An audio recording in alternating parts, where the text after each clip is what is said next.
The year is 2025. Sean Diddy Combs, the once untouchable titan of hip-hop, sits in a New York City courtroom. Gone are the days of lavish parties and chart-topping hits.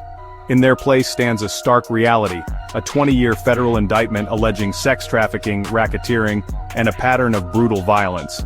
The man who built an empire on music and charisma now faces a jury, his legacy hanging precariously in the balance.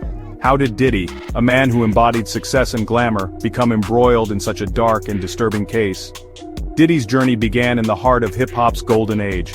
From his early days at Uptown Records to the founding of Bad Boy Entertainment, his rise was meteoric. He became a cultural icon, a symbol of black excellence and entrepreneurial spirit. His influence extended beyond music, encompassing fashion, film, and philanthropy.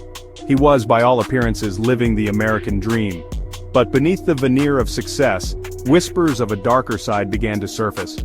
Allegations of violence, abuse, and controlling behavior followed Diddy for years, often brushed aside as the trappings of fame or the complexities of his personal life.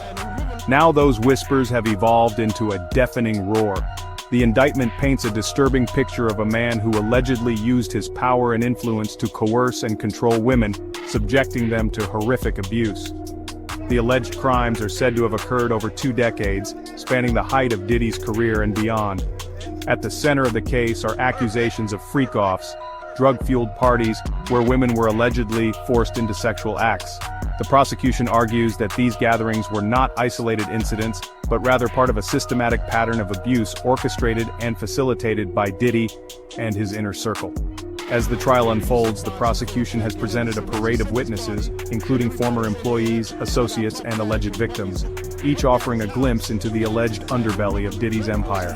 Their testimonies paint a chilling portrait of a man who allegedly used fear, intimidation, and violence to maintain control. The defense, however, presents a starkly different narrative.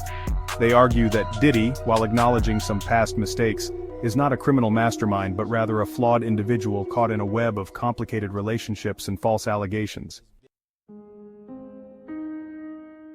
Inside the courtroom, the atmosphere is tense as the shocking allegations unfold. The prosecution lays out a detailed account of the alleged crimes, painting a grim picture of manipulation and exploitation. Witnesses recount harrowing experiences, adding weight to the charges against Diddy. Each testimony builds on the last, creating a tapestry of alleged abuse that spans 2 decades. The defense strikes back with a story of consent and isolated incidents.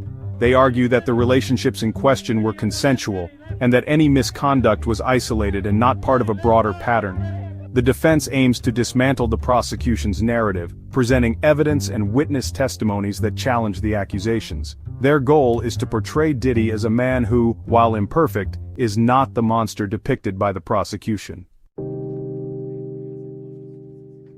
Awaiting the verdict, the legacy of Diddy hangs in the balance. The courtroom is a crucible where the past and future collide.